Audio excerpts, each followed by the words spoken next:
إن الحمد لله نحمده ونستعينه ونستغفره ونستهديه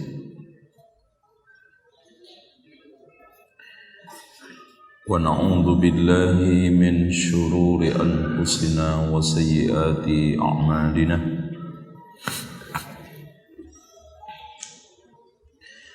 من يهده الله فلا مضل له ومن يضلل فلا هادي له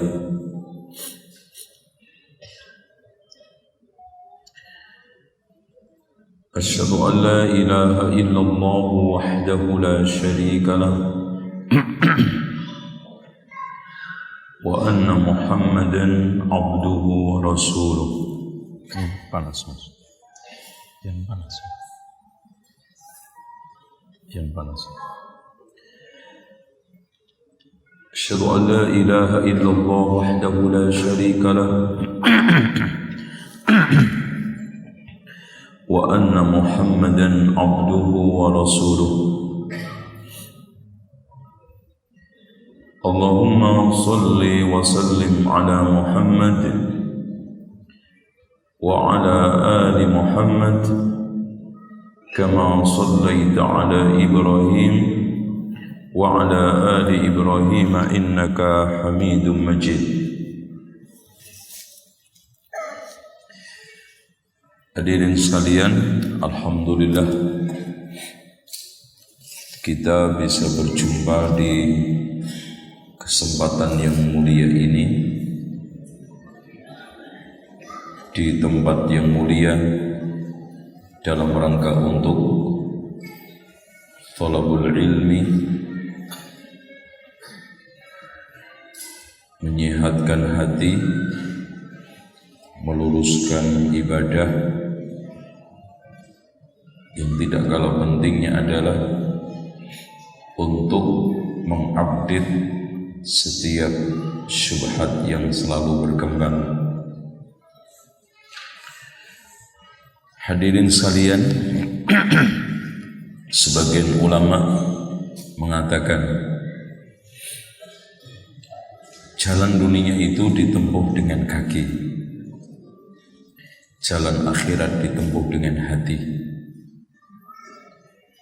Hatinya siapa? Yang panas ada nggak?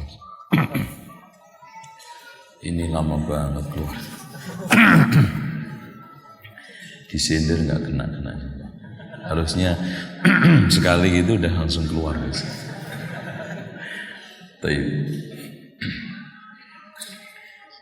Jalan dunia ditempuh dengan kaki. Semakin kuat kakinya, semakin jarak jauh ditempuhnya. Semakin kuat hatinya, semakin jauh jarak akhirat yang dilaluinya. Makanya Rasulullah mengatakan, ala inna fil jasadi la mudghah, idza fasadat fasadal jasadu kulluh, wa idza saluhat saluhal jasadu kulluh, ala wahyal qalb.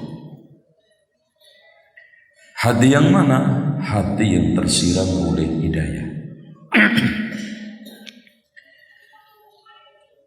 Dan mendapatkan hidayah itu tidak sulit. Apalagi zaman sekarang. Tapi untuk mempertahankan hidayah lah yang sulit. Makanya Allah mengungkapkan wa may ya'tasim, karena proses pertahanan. Kalau nyari, insya Allah. Wa man ya'tasim billahi faqad hudiya ila siratim mustaqim. Panas ini. Panas. Alhamdulillah. Iman tuitik dok. Habis ya mas. Baik. Oleh karena itu hadirin sekalian, nikmat surga dan penghuni surga ketika masuk surga yang disyukurin bukan bidadarinya, bukan istananya yang megah, tapi ngomong apa?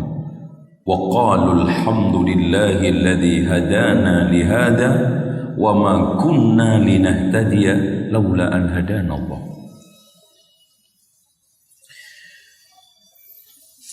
Ada ungkapan yang sangat indah yang buku ini sempat hilang, kemudian saya dapat lagi kemarin ketika haji. Buku yang sangat bagus sekali. Jangan sampai thalibul ilmi nggak punya itu kitab. Al-Qa'id ila Tashihil Aqaid, karya Syekh Abdul Rahman Al-Yamani, seorang ulama besar yang hidup di minal mutaakhirin, yang zamannya Syekh Singkiti, yang buku ini ditahqiq dan dimuraja' oleh Syekh Nasruddin Al-Albani.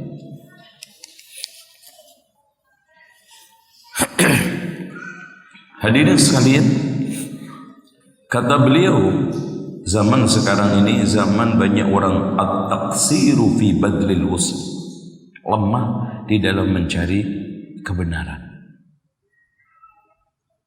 Dan anehnya membenar-benarkan kelemahan.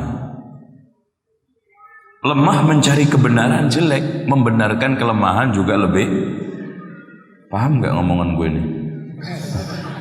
Nih, sulit banget nih, keren. Ya. Kalau kebiasaan ini diterusin, hancur.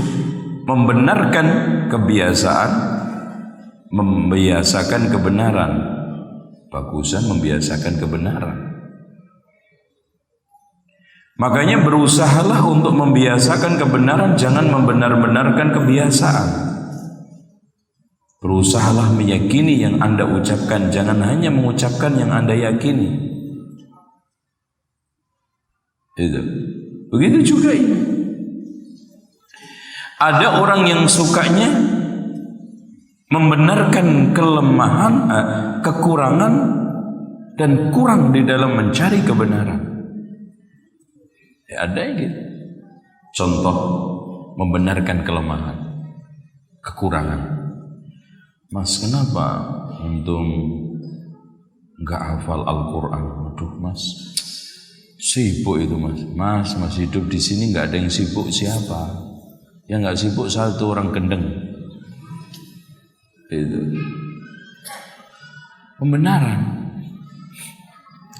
Ya, bahkan kadang-kadang juz 30 aja nggak nyangkut, apalagi 30 juz. Subhanallah. Makanya tahajud itu baru 4 rakaat udah kehabisan bahan. Surat entek. Itu. Ya, apalanya inna kulhu wati ini paling banter. Itu.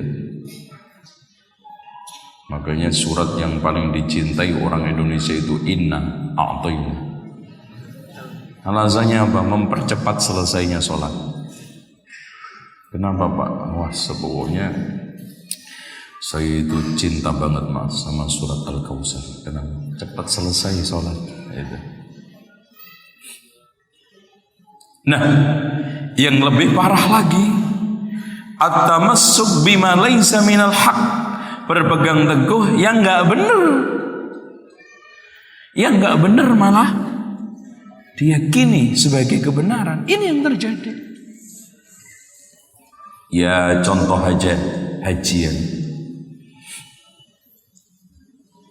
Jelas nasnya, man tafa bihadzal baiti sab'an thumma yusalli rak'ataini kana ka'idki raqabatin. Siapa yang tawaf di Baitullah ini 7 kali kemudian salat 2 rakaat, maka seperti memerdekakan budak tuh pahalanya. Bahkan Rasulullah sampai mengatakan kepada ya Bani Abdi Manaf, wahai Bani Abdi Manaf, la tamna'u ahadan yusalli yatufu bihadzal bait aw yusalli fi ayyi sa'atin min lailatin aw naharin. Wahai Bani Abdi Manaf, jangan halangi siapapun yang ingin tawaf atau sholat di rumah ini, yaitu Baitullahil Haram, baik siang ataupun malam. Tapi yang dikejar-kejar apa? Umroh lagi, umroh lagi. Itu yang dipegang itu. Bahkan kalau ini sampai dikritik, wah, Contoh jelas hadisnya, man shalla arba'ina yauman, hadisnya yang sahih. Tapi yang dikejar apa? Man shalla arba'ina salatan, padahal dhaif. Kenyataan seperti itu. Sehingga ini memperparah penyesatan dan kesesatan.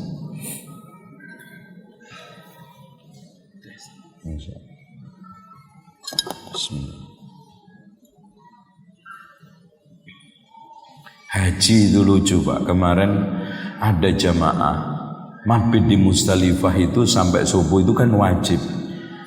Haji mampir dok, sebentar pergi, ditegur, Pak, kok udah pergi Pak jam segini?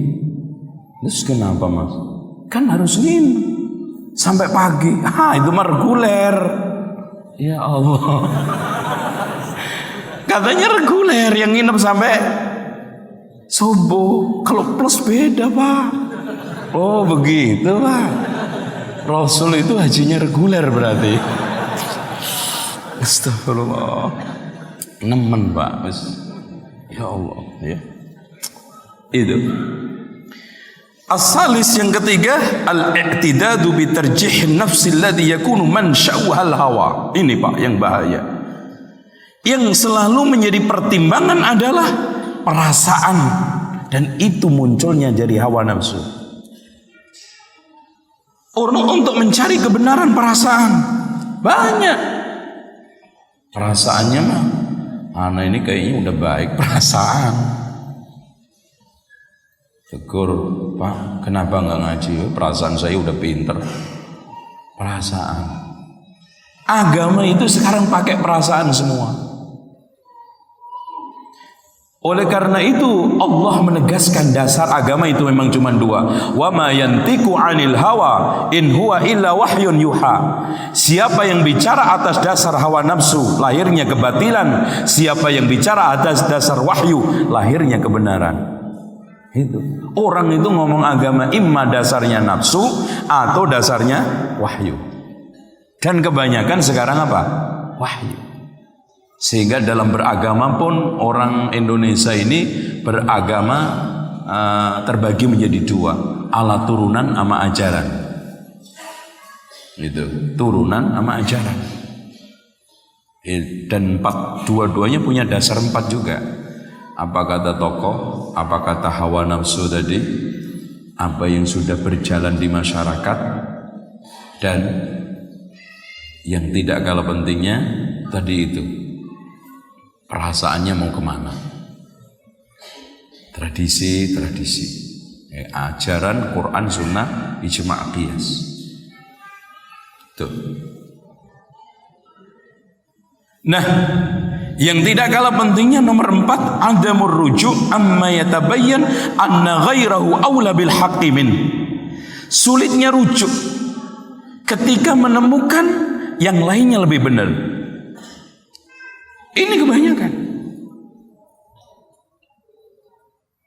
Bahkan katanya Imam Ibnu Battah di dalam kitabnya Al-Ibana, saya belum pernah temukan ada orang dua debat dialog, kemudian salah satunya benar, yang satunya salah, yang salah rujuk walaupun jelas dalilnya, dan ini menyelisih manhaj salaf, kata beliau.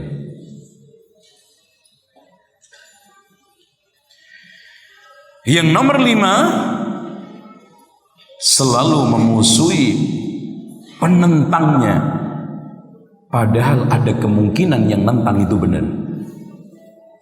Ini penyakit beragama 5 ini yang paling seger sekarang sampai hari ini.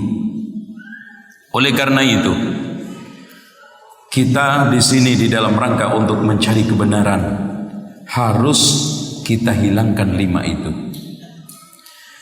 Dan orang menolak kesesatan, menolak kebenaran hanya faktor 1, gengsi.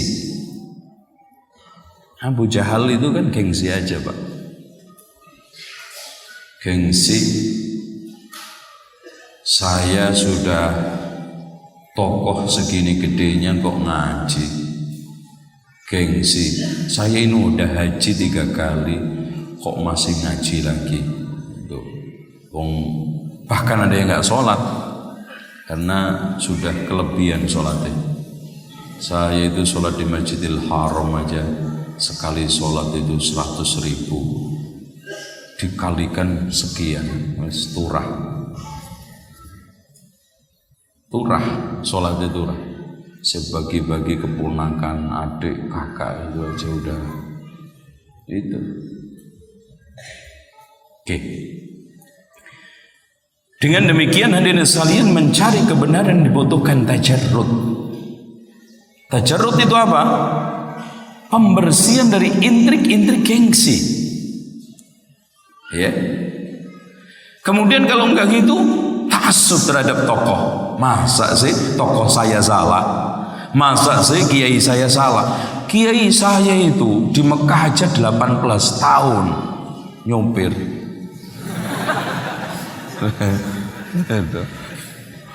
Di Medina 8 tahun. Mosok salah?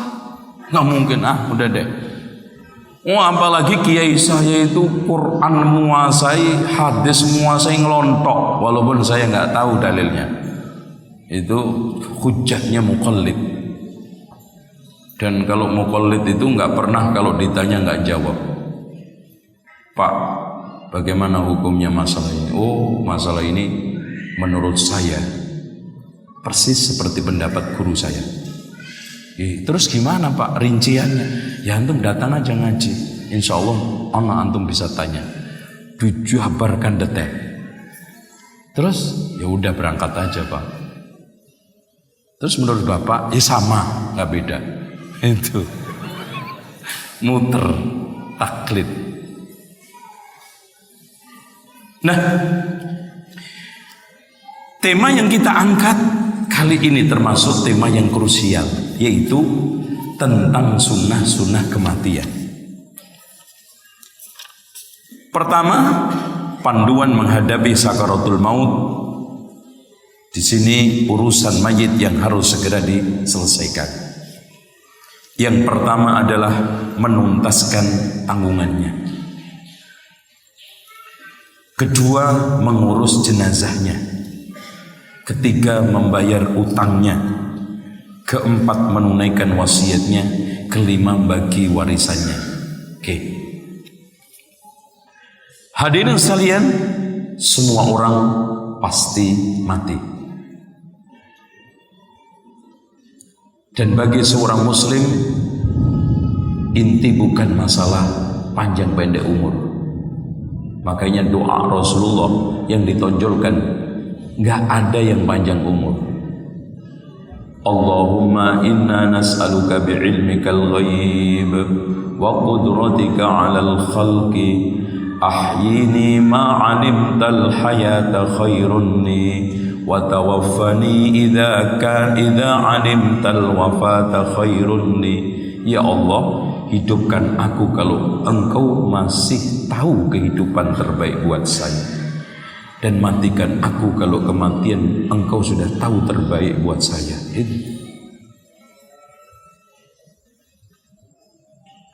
Waj'alil hayata ziyadatan lana min kulli khair waj'alil mauta rahatan lana min kulli syarr. Makanya orang yang paham hakikat kehidupan, yang tidak pernah memimpikan keabadian, akan sehat memandang jalan ke depan, gampang melupakan belakang, selalu mantap ke akhirat, dan yang dipikirkan adalah bekal. Makanya sang penyair mengatakan, tazawwad bittuqa fa innaka la tadri idza janna al-lailu fa hal ta'ishu ila al-fajri. Berbekalah kalian dengan ketakwaan, kalau sudah malam masuk, jamin gak umurmu sampai pagi. Masya Allah, berapa banyak ya teman-teman kita yang sudah kita kenal, tetangga kita yang selama ini kita saling sapa, dan orang-orang yang selama ini kita tahu dan kita bersahabat, satu persatu diambil Allah. Itu kehidupan. Samaniyatun tajri 'alal insan wala budda lil insani minat thamaniyah. Ada 8 perkara yang pasti ngelewatin manusia, tidak ada satu manusia pun yang enggak kena.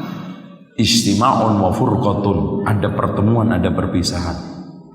Usrun wa yusrun, ada sulit, ada mudah. Sururun wa huznun, ada sedih, ada gembira. Wasihhatun wa sukmun, ada sehat, ada sakit. Yang enggak mau pisah jangan ketemu. Yang nggak mau sakit ya jangan sehat.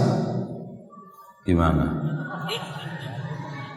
Yang nggak mau sedih ya jangan pernah senyum. Sehingga statusnya terus dalam keadaan sama. Apa? Nggak sedih, nggak senang, nggak ada. Ya. Makanya di sekalian, orang yang paling bahagia, sering saya sampaikan, bahagia ialah kondisi kejiwaan yang mampu beradaptasi pada setiap perubahan. Kalau memang ketemu siap, pisah siap, bahagia. Kalau sulit siap, mudah siap, bahagia. Orang kalau senang siap, sedih siap, bahagia. Kalau sehat siap, sakit siap, insya Allah. Miskin siap, kaya siap, insya Allah. Makanya bawanya di dalam Islam itu al-qasdu, tengah, sederhana. Orang itu kalau di tengah posisinya ke arah miskin mudah, ke arah kaya mudah. Karena jadi orang kaya itu kagetan juga repot, jadi orang miskin kaget juga malah stres. Tuh. Makanya tengah-tengah. Nah, saya kasih penjelasan aja sekalian. Apa sih yang namanya sederhana? Dudukan pola daripada gaya. Pentingkan kebutuhan daripada keinginan. Contoh aja, ada HP baru, tablet baru, iPad baru, pengen beli, pengen, butuh enggak? Baju ganti-ganti, pengen, butuh enggak? Sandal, butuh enggak? Gitu, pola, jangan gaya dulu gitu loh. HP aja untuk ukuran-ukuran Jogja ngapain mahal-mahal sampai 4 juta. Beli aja yang 600-800. Pertama faedahnya kalau dicopet nggak terlalu kelenger. Kan gitu. Di 4 juta itu iso, waduh. Mas, HP ku hilang mas itu. Coba kalau 600 tinggal beli kartu lagi, udah gampang, ikhlasin. Fungsi HP itu cuman banyaknya 3: telepon, SMS, foto-fotoan. Itu. Wah, apalagi jamaah haji itu rukun haji yang kelima itu foto-fotoan. Ada. Antum lihat apa yang nggak dipoto sama orang Indonesia? Tiang masjid itu difotoin kabeh, gitu. Lampunya yang aneh difotoin. Tuh masya Allah. Sampai pulang haji 40 hari itu agendanya 10. Gitu. Ngapain? Itu. Apalagi yang ada HP kayak milik saya mana? Ini masya Allah. 600 murah, SIM cardnya 2. Bener. Itu. Faedahnya bisa 1 untuk istri pertama, istri kedua. Kalau punya, faedah loh. Kalau punya, faedah, gitu kan gitu. Atau satunya untuk bisnis, satunya untuk keluarga. Loh, faedah. Enggak, manfaatnya gitu loh. Apa aja. Nah, hadirin sekalian yang dirahmati oleh Allah Subhanahu wa taala, kembali lagi. Makanya Rasulullah mengatakan, yaqulu ibnu Adam mali. Anak Adam mengatakan hartaku. Walaysa laka minal mal illa ma akalta faqad afnaita wa ma labista faqad ablaita wa ma tasaddaqta faqad abqaita. Allahu akbar. Sebetulnya kalian itu tidak punya harta kecuali yang kamu makan suatu ketika jadi kotoran, yang kamu pakai suatu ketika lecek, yang kamu sedekahkan jadi simpenan. Selainnya ditinggal untuk manusia. Nggak ada orang yang ke kuburan bawa alpat. Nggak ada, dianterin aja enggak kok. Nggak ada. Antum sekarang nyimpen pakaian sampai pintu 5, almari 5 pintu. Antum pakai nggak? Sekali pakai 5 baju, ngapain? Panas. Makan juga paling banter itu 2 piring, 1 piring setengah itu aja udah itu kumat kolesterolnya, itu asam uratnya, itu kan gitu. Orang punya tanah di Bantul 20 hektar, mati dipakai semua juga rugi tuh. Ngapain dikubur di 20 hektar? Lucu. Pokoknya saya pakai semua kalau mati nanti ya. Jangan ada yang ambil. Rugi. Dan kata Ibnu Hazm, urusan enak yang paling merasakan orang lain, urusan sedih yang paling merasakan pelakunya. Anak kasih contoh. Ada sopir nyeletuk sama majikannya, Pak, bapak ini kok jadi orang hebat, enak banget Pak. Kenapa? Ya bapak mobilnya Masya Allah 5 semuanya, mobil Eropa semua, rumahnya gede, kenal di TV, Masya Allah, hebat emang bapak. Akhirnya si majikan balik tanya, Mas, mobil ini saya beli susah, sebagainya kredit juga. Yang naikin, yang nyetir siapa? Ya saya Pak. Itu. Enakan siapa? Saya apa kamu? Ya saya Pak, tinggal nah, kan itu. Dia pusing bayar pajaknya, bengkelnya, dia kan tinggal nyetir. Enakan mana? Saya apa kamu? Ya saya Pak. Terus kalau kamu pulang itu tidur jam berapa? Ya bapak selesai pulang ya udah bleksek.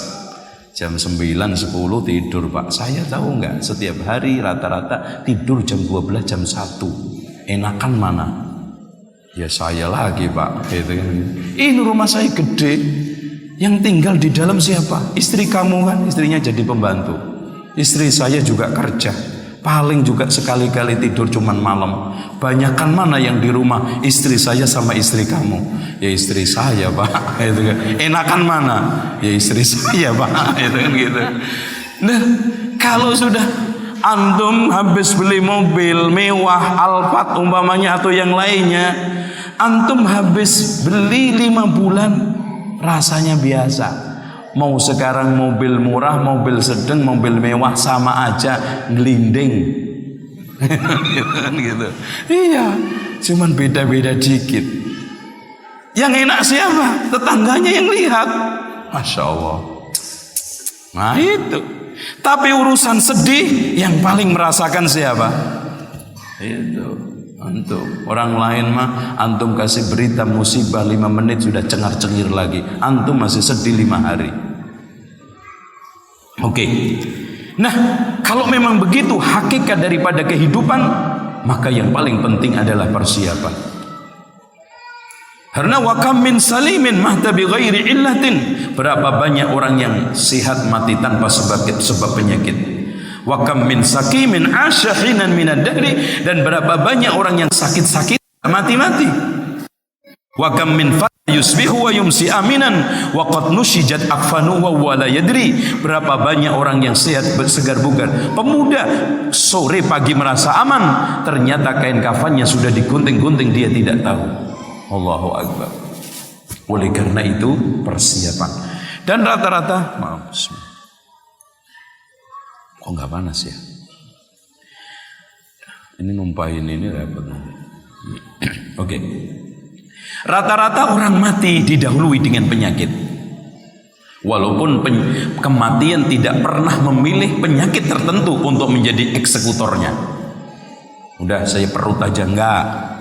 Orang mati bisa kena penyakit perut mati, penyakit jantung mati, penyakit apa lagi? Hepatitis mati, bahkan ada orang batuk mati. Mati itu dengan penyakit rata-rata, tapi enggak memilih penyakit tertentu untuk menjadi eksekutornya. Nah, kalau sudah mengetahui itu, orang yang mendampinginya diharapkan orang yang paling bertakwa, mengerti sunnah, dan paling sayang kepada orang yang sakit. Dan kata Rasulullah SAW, idza hadartumul marid awil mayyit faqulu khaira fa innal malaikata yu'minuna ma taqulun. Kalau kalian menghadiri orang yang sakit atau mati, katakanlah yang baik-baik, karena malaikat mengaminkan apa yang Anda katakan. Makanya jangan gosip. Kadang-kadang lihat orang sakit gosip. Ini mas, orang matinya susah nih, lihat aja ngap-ngapan, karena dia suka godain janda ini. Jangan ya. Ini dulu itu kalau di sekolah itu suka ngadain pungutan liar tuh, matinya mukanya hitam gitu. Jangan. Sakit juga begitu, ditakut-takutin, Pak. Sakit begini biasanya susah ini, Pak, disembuhnya. Tetangga saya kemarin itu mati, Pak, gara-gara begitu. Udah deh mas, jangan kesini mas, pulang aja. Itu jangan. Apalagi kayaknya bapak ini kena azab deh, Pak. Masya Allah, kena azab deh, Pak, kayaknya, Pak. Udah, bapak bertobat aja deh, mudah-mudahan hilang dosa-dosanya. Sampai ada yang tersinggung ketika didoakan la ba'sa tahurun insyaallah. Emang gue dosa apa mas? Itu ya, jangan macam-macam. Sakit ini musibah, jangan dikaitkan dengan dosa. Ini doa dari Rasulullah. Ya, la ba'sa tahurun insyaallah. Kita ingatkan tentang masalah kebaikan, amal soleh, taubat, istighfar. Kalau memang sudah kepastian kematian hadir, maka hendaknya diingatkan tentang masalah hal-hal yang terkait dengan hak manusia untuk dikembalikan. Nah, hadirin sekalian, kalau sudah memang sakaratul maut hadir, dan hadirin sekalian, sekarat itu kadang ada, kadang tidak. Dan sekarat itu kadang berat, kadang sedang, kadang ringan. Dan tolong diperhatikan, tidak menunjukkan jeleknya orang yang otomatis ya. Orang yang kena sekarat berat itu tidak menunjukkan jeleknya orang yang orang sekarat. Contoh Nabi Muhammad. Makanya katanya Imam Ibnul Arabi, ya, orang sekarat itu berat, imma sebagai teladan seperti Nabi Muhammad, atau penghapus dosa kalau menimpa orang-orang mukmin, atau sebagai azab kalau menimpa orang kafir. Begitu juga sakaratul maut ringan tidak menunjukkan baiknya orang. Bahkan orang kafir itu ada yang mati nggak pakai sekarat karena mati mendadak, seperti orang kena penyakit jantung mendadak nggak pakai sekarat. Makanya dikatakan ada di dalam suatu athar, mautul fuj'ati rahatun lil mu'min wa adzabun lil kafir. Mati mendadak itu peristirahatan buat orang mukmin dan azab buat orang kafir. Ya, intinya la ilaha illallah inna lil mauti la sakarat wa ja'at sakratul mauti bil haqq dzalika ma kunta minhu tahid. Telah datang sekarat itu nyata dan kamu tidak bisa menghindarnya. Dan ikhwan, kalau sudah manusia itu dicabut nyawanya, dan kata Rasulullah SAW, innar ruha idza qubida tabi'ul basar. Ruh itu kalau sudah dicabut diikutin pandangan mata. Ya. Pada saat itu kata Allah, falaula idza balagatil hulkum wa antum hina idzin tandurun. Sebagian ahli tafsir mengatakan tanduruna malaikatul maut, ya. Sebagian mereka melihat tanduruna anfusakum. Hadirin sekalian yang dirahmati oleh Allah, kalau sudah seperti itu, maka langkah-langkah yang harus kita lakukan mentalkin la ilaha illallah. Nah, saya ingin dudukkan talqin. Ada sebagian orang memahami talqin itu artinya meneriakin di telinganya dengan la ilaha illallah kenceng. Bahkan ada yang ngelinting Quran, Pak, letakin di telinganya. La ilaha budek Mas. Pak, jangankan kena suara yang seperti itu, orang yang sedang sakarat itu sangat sensitif. Makanya kenapa yang mendampinginya hendaknya orang yang lembut, sayang, bertakwa, tahu sunnah, agar menghantarkan ke alam akhirat dengan apa? Baik, husnul khatimah. Karena man kana akhiru kalamihi la ilaha illallah dakhala al-jannah. Laqinu mautakum bila ilaha illallah. Maksudnya orang yang menjelang meninggal dunia. Karena dikatakan al-maut karena matinya lebih jelas daripada hidupnya. Ya contoh kalau kita di negeri kita ini kan ada bahasa, atau di bahasa kita itu kan sering juga kita pakai, lagi ngapain Pak? Ini godok wedang. Nah wedang wis jadi kok digodok. Lagi ngapain nih? Masak nasi. Loh nasi kok sudah mateng, harusnya dimakan kok malah dimasak. Maksudnya beras mau jadi nasi, air ini mau jadi wedang. Oleh karena itu maut di sini tidak bisa ditafsiri orang yang ditalkin setelah meninggal dunia. Ya. Apalagi diazani dengan alasan hanya kias. Kalau masuk dunia dengan azan, kenapa keluar dunia tidak dengan azan? Nah, yang pertama harus kita lakukan adalah menuntaskan tanggungan mayit. Ini Pak, ya. Dari mulai tanggungan antum bisa lihat di bukunya tentang masalah memandu, mengunjungi orang sakit, ya doa, kita doakan bisa la ba'sa tahurun atau Allahumma rabban nas idhabil ba'sa ishfi antas syafi la shifaa'i la shifa'uka shifaan la yughadiru saqma. Kemudian kita pejamkan sambil membaca setelah meninggal dunia, Allahumma ighfir li fulan, siapa namanya, warfa' darajatahu fil mahdiin wa akhlufhu fi aqiminal ghabirin waghfir lana walahu ya rabbal alamin. Kemudian setelah itu kita tuntaskan tanggungan di kantor, mungkin nama koperasi, sama tetangganya mungkin baru saja minjem barang apa, dikembalikan. Ini bukan utang, lo tanggungan. Bisa saja kongsi perserikatan, syarikah, apa saja, selesaikan. Karena kata Rasulullah SAW, la tu'addunnal huquqa ila ahliha yaumal qiyamah hatta yuqada lisyatil jalha minasyatil qarna.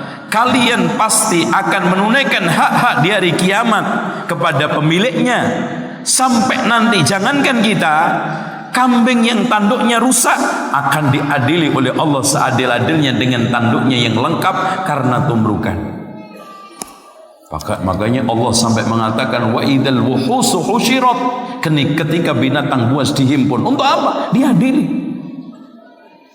Ketika itu Imam Khazin menafsiri sampai lalat dibangkitkan Allah untuk diadili. Ketika menafsiri firman Allah wa idzal wuhusu husyirat. Makanya hadirin sekalian, selesaikan sekarang. Ya. Kemudian mengurus jenazahnya secepatnya. Asri'u bil janazah. Dari mulai memandikan, mengafani, menyolati, mengubur. Jangan ditunda berhari-hari hanya karena alasan anaknya yang di sebelah sono, di daerah sono belum pulang, apalagi dipindah ke daerah lain. Pak, memindah mayit ke daerah lain yang lebih ngenes lagi. Saya melihat sudah meninggal di Mekah, sudah meninggal di Madinah, dibawa pulang. Masya Allah, iman banget. Rasulullah saja sampai mengatakan, faman istata'a ayyamuta fil madinati falyamut. Siapa yang bisa mati di Madinah, hendaknya mati di Madinah. Dibawa pulang. Ini hujan ya. Masih terus nggak nih? Terus. Ya, hujan. Istirahat. Ya, oke. Kita istirahat dulu. Sampai mengurus jenazah, insya Allah kita lanjutkan. Sholat dulu kan? Habis sholat kita lanjutkan kembali insya Allah. Tidak ada syariat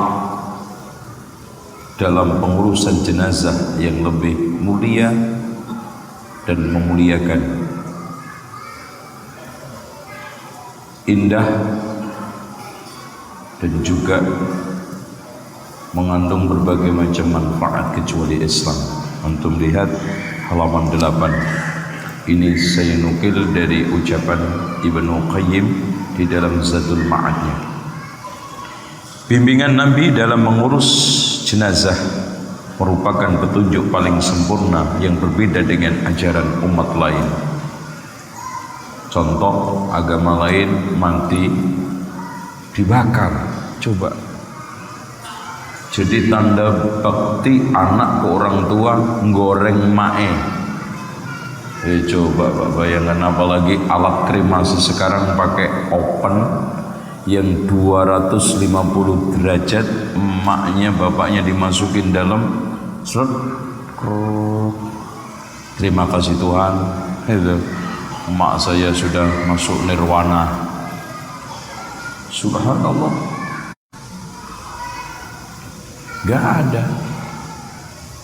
Bahkan saya pernah mendapatkan cerita dari mantan pendeta di Filipina yang sudah masuk Islam.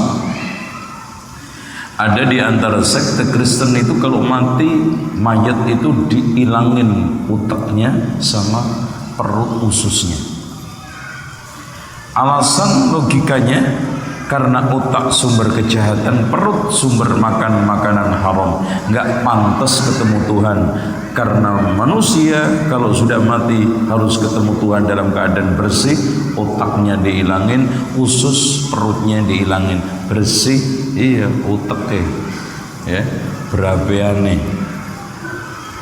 Terus itu kembalikan lagi, perutnya dijahit lagi, dikasih dasi, dikasih jaket, ketemu Tuhan bersih. Coba Pak bayangkan, tidak ada. Mengandung kebaikan dan perlakuan paling bermanfaat untuk si mayit di alam kubur dan akhiratnya. Masya Allah. Lihat, dari mulai dimandikan dengan halus sampai Rasulullah mengatakan, man ghassala mayyitan fakatama alaihi ghafarallahu lahu 40 marratan. Siapa yang memandikan mayit kemudian menyembunyikan aibnya, maka Allah akan ampuni 40 kali. Allahu Akbar. Kemudian si mayit dihantarkan dengan sempurna, disolatin.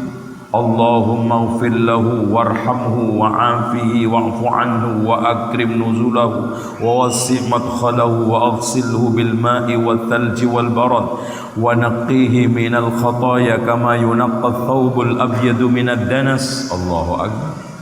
Tambah lagi, Allahumma abdilhu daran khairan min dari wa ahlan khairan min ahli wa zawjan khairan min zawji wa'idhu min adabin nari wa adabil qabri wafsah lahu fi qabri wa nawwir lahu fi. Allahumma ighfir li hayyina wa mayyitina wa shahidina wa ghaibina wa dhakarina wa unthana. Allahumma man ahyaitahu minna fa ahyihi 'ala al-islam wa man tawaffaytahu minna fa tawaffahu 'ala al-iman. Allahumma la tahrimna ajrahu wa la taftinna ba'dahu waghfir lana wa lahu ya rabbal alamin. Cari agama manapun yang punya doa kayak ini. Gak punya, karena wis sesat. Mau didoain juga tetap neraka. Ngapain bagus-bagus? Gitu. Kita lanjut. Juga menegakkan memberi yang terbaik untuk keluarga dan kerabatnya. Masya Allah. Senang, bahagia, walaupun sedih, karena dia kembali kepada Allah dalam keadaan baik dan terbaiknya. Juga menegakkan peribadatan orang yang hidup kepada Allah dengan sholat jenazah dapat pahala. Kata Rasulullah SAW, man syahidal janazata hatta yusalla lahu falahu qiratun wa man syahidaha hatta yudfan falahu qiratan. Masya Allah. Wa mal qiratani ya Rasulullah, apa yang dimaksud 2 qirat? Mithlul jabalaini azimain. Masya Allah, mana ada di agama lain. Maka petunjuk Nabi tentang pengurusan jenazah merupakan petunjuk penegakan ubudiyah kepada Allah dalam kondisi paling sempurna. Itu dibawa ke kuburan aja harus dalam keadaan asli, cepat-cepat. Sampai ada orang-orang yang haji umroh itu, Pak, bawa jenazah itu cepat-cepat banget, ngapain sih itu? Nabrak-nabrak orang, sunnah. Itu biasanya ya saya suruh minggir, lari, ditanduk. Subhanallah. Berbuat baik kepada Allah dan menghantarkan si mayit kepada Allah dalam kondisi yang paling bagus, paling utama. Ya, mereka berdiri untuk sholat dengan shaf yang rapi sambil bertahmid, beristighfar, memohon ampunan, rahmat dan maaf untuknya. Kemudian mereka menghantarkan jenazahnya hingga ke liang kubur dengan penuh khidmah. Ya, makanya yang jalan kaki di depan, yang naik kendaraan di belakang, samping kanan kiri jalan kaki juga campur sambil mendoakan, bertahmid tanpa harus ada suatu bunyi-bunyian yang ramai. Coba kalau di Jawa itu kan dicampurin adat. Menurut nyanyian kan sluku-sluku bathok elailo sirama menyang Solo lewolai payung moto tak jendrit lululoba wong mati ora ubah yen obah medeni bocah. Akhirnya kesana dibawain apa? Payung. Kemudian nanti disebar beras merah sambil dikasih uang ratusan, sekarang 500-an, 1000-an. Ya. Ada lagi yang diantar dengan teriakan-teriakan sholawat, dengan teriakan-teriakan dzikir yang tidak sama sekali dicontohkan Rasul.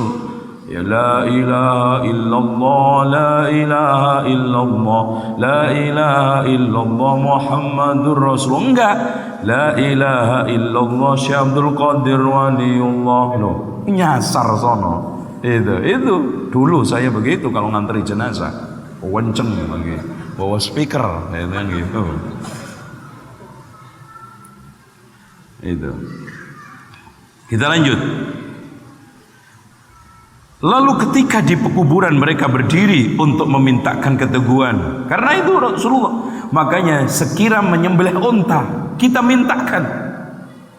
Kata Rasulullah SAW, istaghfiru lahu was'alullaha tasbit fa innahu al-ana yus'al. Mintakan ampun, mintakan teguh, karena akan ditanya oleh malaikat otomatis. Kemudian disambung dengan ziarah kubur. Masya Allah, ya. Kita ucapkan assalamualaikum ya ahlad diyar minal mu'minina wal muslimin wa inna insyaallah bikum lahiqun nas'alullaha lana wa lakumul afiyah. Subhanallah. Jadi kamu memberikan salam, mendoakan, jangan malah minta doa. Hadirin sekalian, lucu. Sekarang ada sebagian orang minta sesuatu ke alam kubur.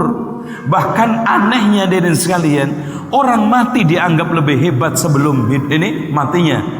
Padahal hidup jalan aja nggak bisa, mati malah lebih hebat. Lucu, aneh. Dibikinkan hadis, idza a'yatkumul umur fa'alaikum bi ashabil kubur. Nampaknya indah nih hadis. Idza a'yatkumul umur fa'alaikum bi ashabil kubur. Kalau kamu kesulitan masalah, datanglah ke kuburan. Sampai ada sebagian kuburan, ya, yang tanah kuburannya itu setiap bulannya habis karena dibawain pulang penziarahnya. Dibuat apa, Pak? Kopi break. Ini ngalai kopi luwak ini. Bener, saya nggak ngarang. Dipakai setiap pagi sesendok tabarruk. Itu. Nasallallahu alaihi. Ya. Kadang-kadang ada yang minta nomor togel, minta jodoh, apalagi ke kuburan-kuburan keramat di Jawa Tengah terutama ini kan banyak, ada kuburan Balaan, ada kuburan Sarangan. Itu datang ke sana itu sampai ada yang masuk ke itu namanya, kan kuburannya itu dikasih itu apa? Cungkup. Ya masuk ke cungkup itu.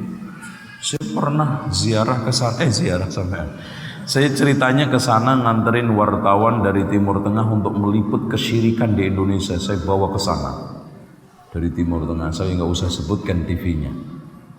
Saya bawa ke sana. Ini di dalam cungkup kok ada gerak-gerak. Ternyata sekeluarga masuk ke cungkup. Suami, istri, anaknya. Keluar saya wawancarai. Ngapain Pak? Ini biar akor tentrem Pak. Rumah tangga saya ini dirundung berbagai macam masalah. Loh, supaya angkor tentrem ke kuburan. Aneh itu. Nah, selanjutnya adalah membayar utang. Pak, prinsip hidup yang penting biarpun nggak punya apa-apa, yang penting nggak punya utang, daripada punya apa-apa tapi kenapa-kenapa. Nah, paham nggak? Punya apa tapi kenapa-kenapa? Aduh, kenapa saya kredit kulkas? Nah kan, kenapa kemarin beli TV kredit, Masya Allah, kredit sebulan macamnya sampai 16 macam, itu kan tiap 2 minggu, dua hari sekali nyicil gitu. Sampai baju kredit, jubah kredit, sarung kredit, kudunge bojone kredit, jubai kredit. Ini Masya Allah, itu mereknya juga kredit. Itu.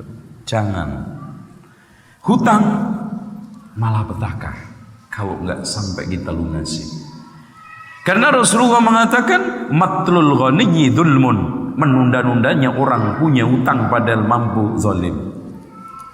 Makanya Rasulullah mengatakan nafsul mukmin nanti di akhirat, nafsul mukmin mu'allaqatun bidaini hatta yuqda'an. Jiwa seorang muslim tergadai oleh utangnya sampai dibayar. Dan antum kalau punya uang di bawah orang jangan sedih. Kalau di dunia balik 1 juta, 1 juta, 10 juta, 10 juta, di akhirat dilipatkan 700, Masya Allah. Makanya saya itu kalau duit saya dibawa orang, tapi saya tenang-tenang aja. Saya pikir-pikir untuk infak sekaligus 10 juta belum tentu keturutan. Nah, dilatih orang ini jadi keturutan. Makanya kalau ada orang ngemplang duit antum SMS, terima kasih Mas, antum telah melatih saya untuk infak.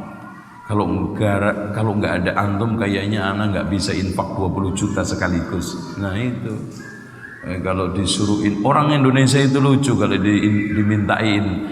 diminta susah, ditipu gampang. Itu orang Indonesia lucu. Diminta infak itu paling banter, yang masuk kotak infak masjid itu gambar pedang Pati Mural. Itu makanya di masjid itu banyak pedang. Itu kotak dibuka satu ya pedang lagi, kedua ya pedang lagi Mas. Makanya di sini kalau infak dilatih, caranya masukin ke kotak duit yang paling gede di dompet gitu. Kalau nggak bisa dilatih, udah tablek ini yang paling gede ana masukin 5.000 dulu, cabut, alhamdulillah ini duit salaf itu ya 5.000. Tingkatin lagi besok 10.000, cabut, lancar. Tingkatin lagi 20, cabut, licin Mas. Waduh, ya udah nanti tunggu kering bulan depan kan gitu. Tingkatin lagi 50.000, 100.000. Waduh, ini kayak cabut linggis ini Mas. Walot ini. Nah itu dilatih. Kadang-kadang ada orang yang ngeles kalau diminta infak, Pak. Saya itu kalau banyak nggak ikhlas Pak, kalau sedikit ikhlas. Ya, kalau terus begini Pak, kapan selesai pondoknya, kapan selesai masjidnya? Ya itu, masjid itu nggak butuh ikhlas, butuhnya duit. Itu lucu, dibalik, ya dibalik. Masjid butuh ikhlas, yang infak butuh duit, repot. Harusnya dibalik, yang infak butuh ikhlas, masjid butuh duit. Nah itu sahih, bukan gitu. Lucu, yang infak butuh duit, dia nggak keluar itu. Makanya sulit banget. Tapi kalau ditipu gampang. Makanya, ngaku mualaf, begini keluar dan miliaran hilang. Itu. Itu seperti itu. Nah, kembali lagi nyual utang. Atadruna manil muflis? Siapa? Tahu enggak orang yang bangkrut? Qalu al-muflisu minna man la dirham lahu wa la mata'. Yang namanya orang bangkrut adalah orang yang tidak punya harta, dinar dirham, dan juga ludes dagangannya. Apa kata Rasulullah? Faqala innal muflisa min ummati. Yang namanya muflis dari kalangan umatku, ya'ti yaumal qiyamati, datang di hari kiamat, bi sholatin wa siyamin wa zakatin, dengan membawa pahala salat, puasa, zakat. Wa ya'ti qad syatama hadza, datang di hari kiamat telah pernah memaki orang ini, wa qadhafa hadza, menuduh orang ini, wa akala mala hadza, memakan hartanya orang ini, wa safaka dama hadza, mengalirkan darahnya orang ini, wa daraba hadza, memukul orang ini, fayu'ta hadza min hasanatihi wa hadza min hasanati, ini diberikan kebaikannya, ini diberikan kebaikannya. Fa in faniyat hasanatuhu, sampai habis tuh kebaikannya, qabla an yuqdama alaihi, sebelum tuntas menunaikan hak-hak orang lain, ukhidha min khotoyahum, diambilkan keburukan, kesalahan, dosa-dosa mereka, ditimpakan kepada mereka, faturihat alaihi, ditimpakan kepadanya, thumma turiha finnar, dilempar ke neraka jahanam. Gitu Pak. Ini utang. Dan nyawanya orang mukmin itu tertahan di pintu surga karena punya utang. Selanjutnya adalah wasiat. Makanya di sini urutannya tanggungan, kemudian jenazah, kemudian setelah itu utang, keempatnya wasiat. Awalnya wasiat itu bisa diberikan kepada ahli waris berdasarkan firman Allah yang ada di dalam Al-Quran, ya, surat Al-Baqarah ayat 180, kemudian dinasakh dalam hadis Rasulullah, innallaha a'ta kulli dzi haqqin haqqahu fala wasiyata liwarisin, tidak boleh wasiat kepada ahli waris, maksudnya harta, karena nanti menculasi bagian warisan. Ya, karena kalau dia dikasih tanah, dikasih rumah, nanti dapat lagi bagian warisan, maka ini jelas menculasin ahli waris.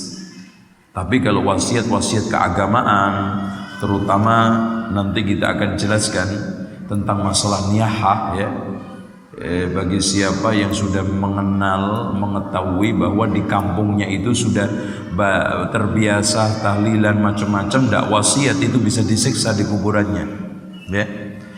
Membagi harta warisan, nah ini Pak penting, ya. Tolong diperhatikan ketika Imam Ibnu Katsir menafsiri firman Allah, tilka hududullah wa man yuti'illaha wa rasulahu yudkhilhu jannatin tajri min tahtihal anhar.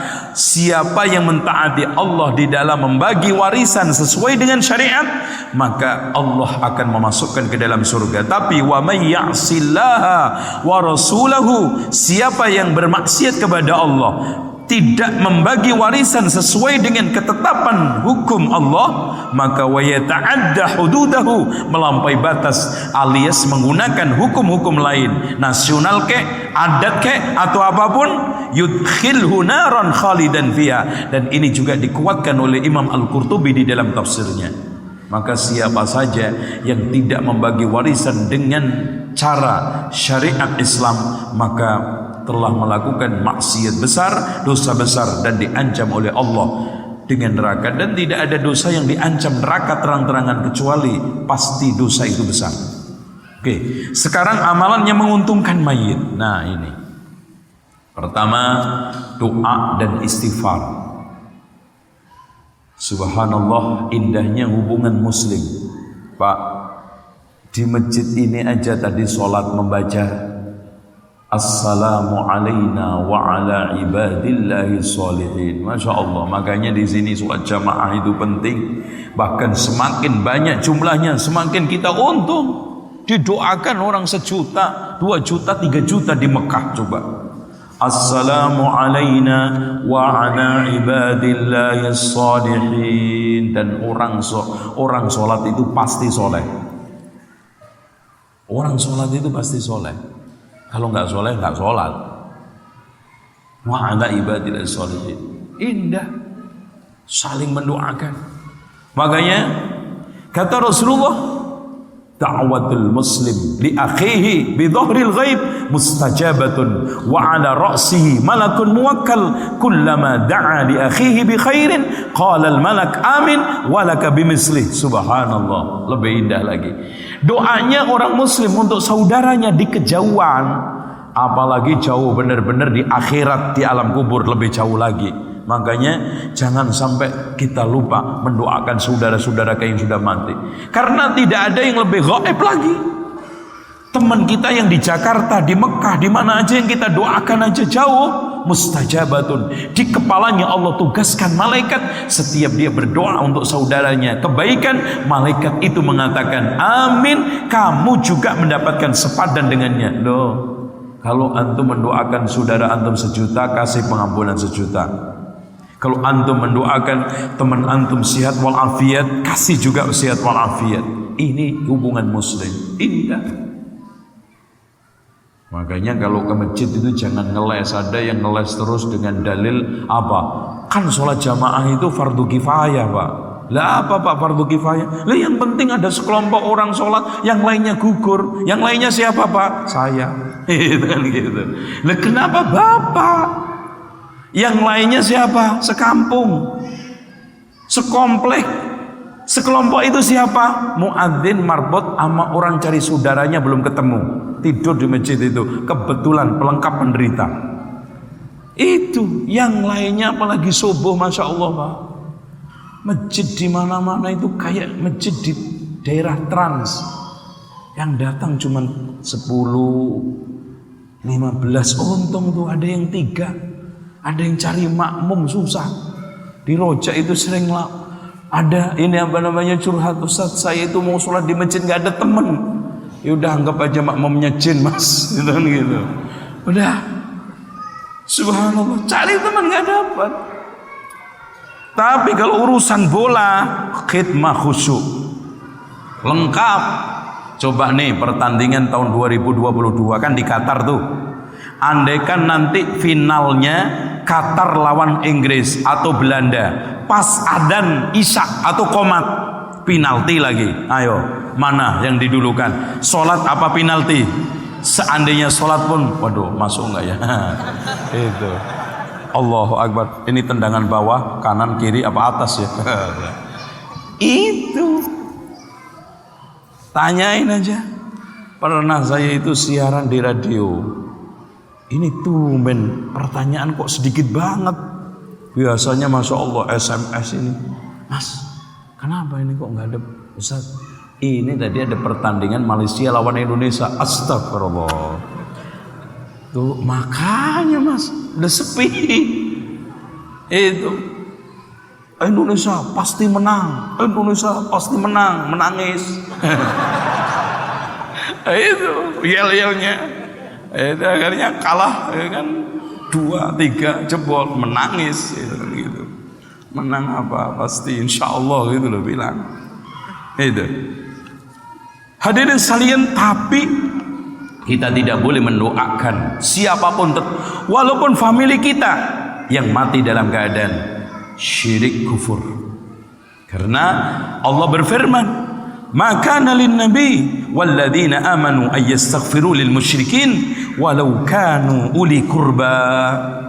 Tidak boleh, tidak patut bagi nabi dan orang-orang mukmin memintakan ampun untuk orang-orang musyrik yang mati dalam keadaan syirik kufur, walaupun kerabat dekatnya sendiri, termasuk juga orang yang tidak pernah sholat sama sekali. Adapun yang kadang sholat kadang tidak, menurut pendapat yang rojih yang ditarjih oleh Imam Ibnu Taimiyah di dalam kitab Majmu'nya, disolatin. Wallahu a'lam bishawab. Melunasi hutangnya ini juga sudah kita bahas tadi. Bahkan ketika Rasulullah SAW mensolati jenazah, mundur karena dikabarkan Jibril, Muhammad jangan sholat itu, punya utang 2 dinar. Mundur. Ditanya sama Abu Qatadah, ya Rasulullah kenapa nggak sholat?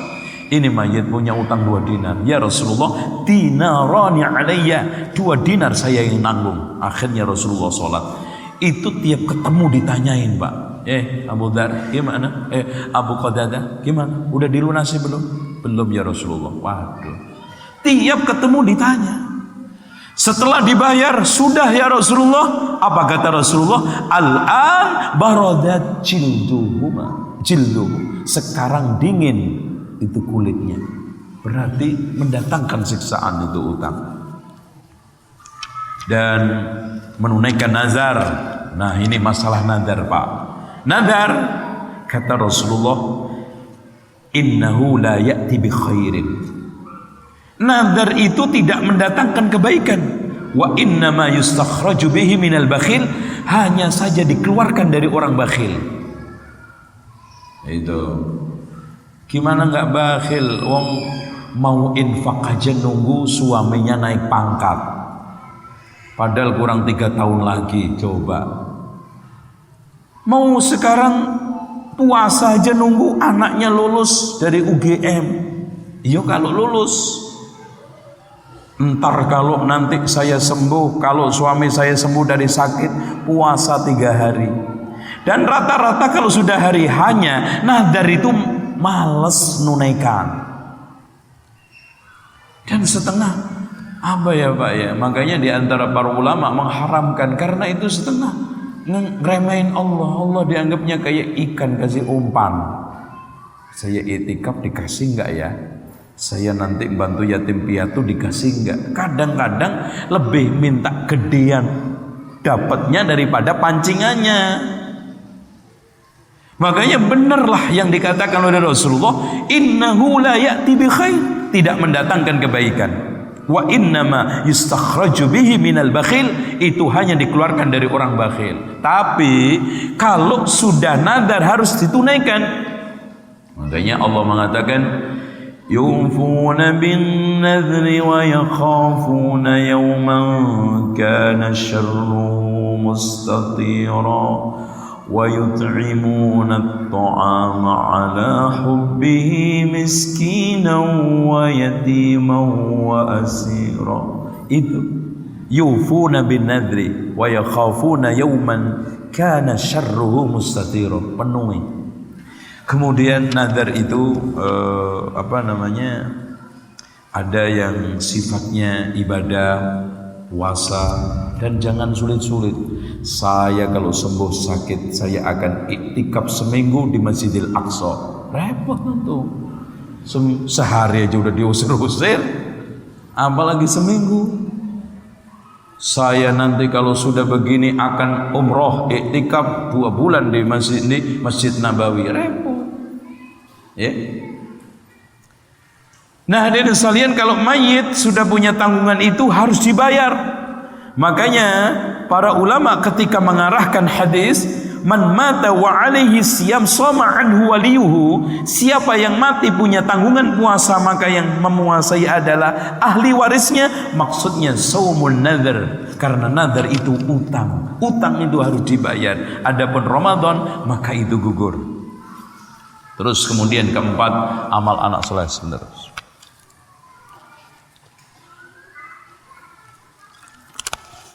Hadirin sekalian, amal anak soleh. Ini anak. Makanya saya sering tegaskan di mana aja. Tujuan punya anak itu intinya adalah Rabbana hablana min azwajina. Proses nikah sudah kita lalui. Untuk apa? Wa dzurriyyatinya dapat anak. Tujuannya apa? Waj'alna lil muttaqina imama.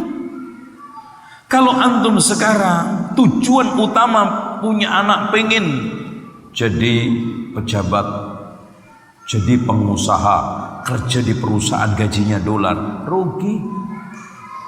Kalau seandainya anak antum jadi gubernur, antum pernah dijadiin wakilnya? Wis pokoknya kalau nanti saya jadi gubernur, bapak saya jadi wakil, nggak pernah. Seandainya antum punya anak, masya Allah, jadi polisi, jadi TNI, dikasih topinya juga buat kondangan, repot. Gitu. Ngapain kondangan pakai topi polisi? Dan kalau seandainya kaya raya anak antum, yang untung siapa? Orang lain. Bapak ibunya memang jadi apa? Jadi pembantu. Makanya punya anak itu banyak susahnya daripada senangnya. Namun alhamdulillah kita itu dikasih karunia Allah senang disusahi anak. Paham nggak omongan gue nih? Seneng. Sekarang antum punya anak mas, nangis itu kan ngeseli. Kalau antum punya anak nggak nangis 3 bulan bingung toh? Bingung. Nah, kenapa anak saya itu nggak nangis 3 bulan itu muter loh mas? Ke psikiater ke ini, Pak dokter, anak saya ini udah 3 bulan nggak pernah nangis. Nah, gitu. Seneng disusahi anak. Coba bayangkan dari mulai hamil susah, senangnya cuma sekali. Alhamdulillah, mas, anak gue lahir selamat tanpa operasi, seneng banget itu. Badal itu toh nyawa, apalagi ibu ya. Kalau bapaknya mama masih bisa tidur di kursi kebid-bidan. Kadang-kadang udah gitu ngimpi nikah lagi kurang ajar ya. Istrinya toh nyawa ngelahirin iso-iso ngimpi nikah lagi gitu.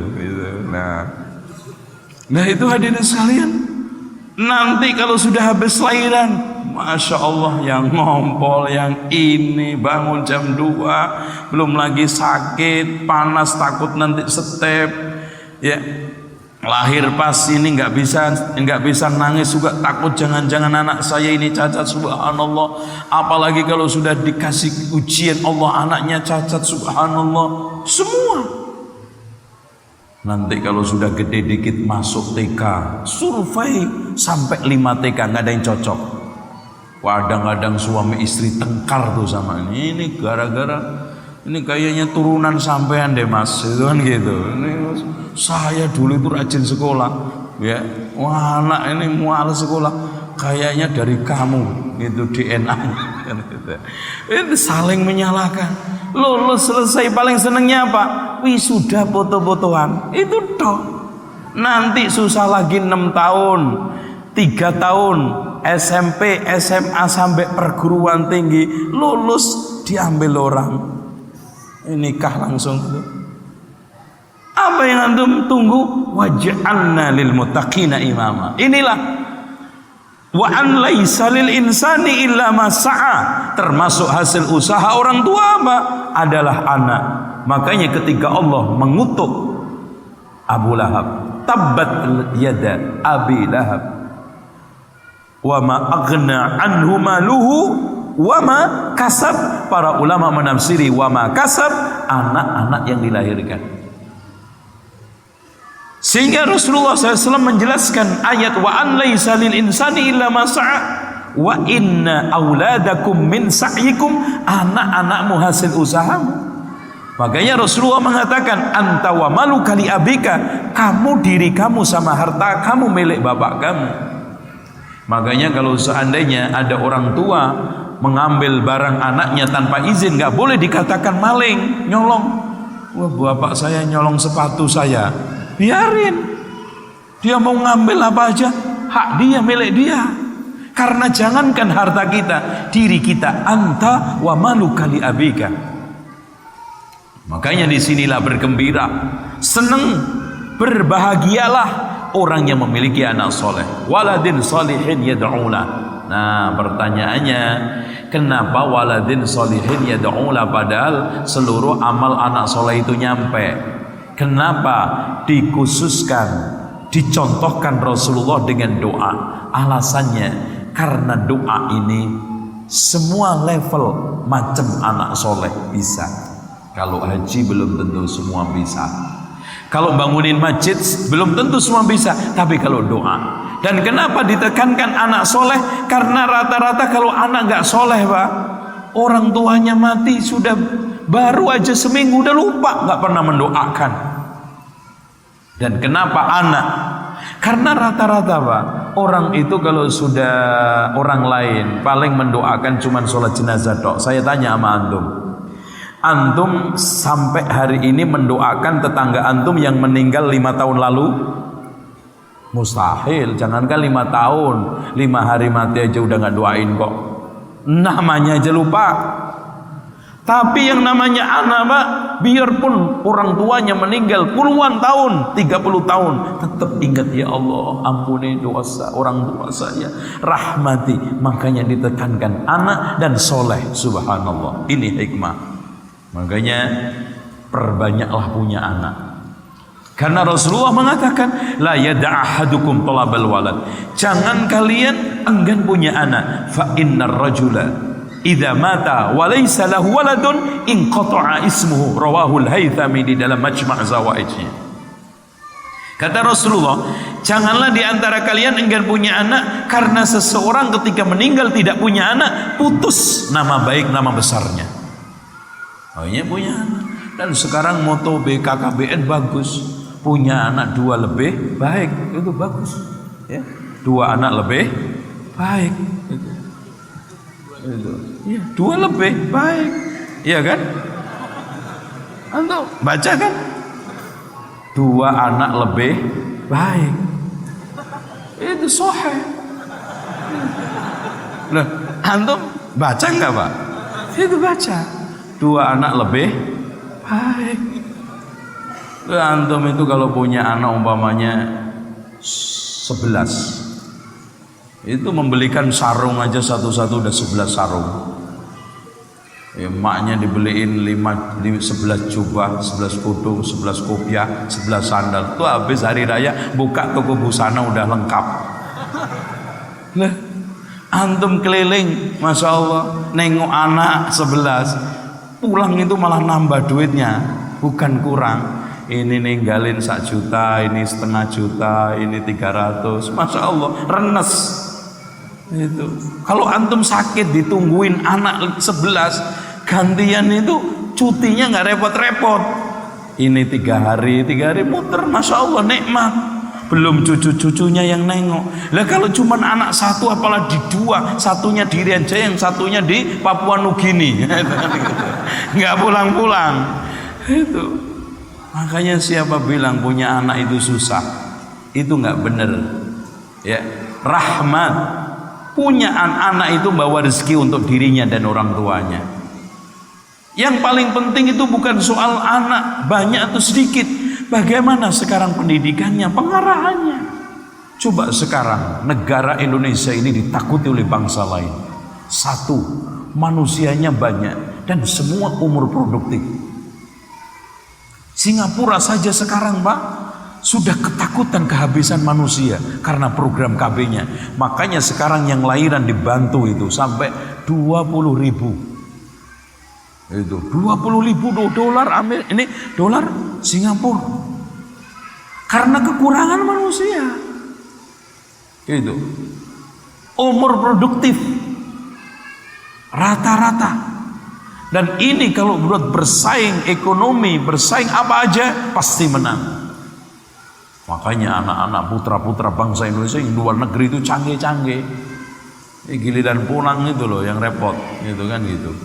Oh, di luar negeri hebat. Itu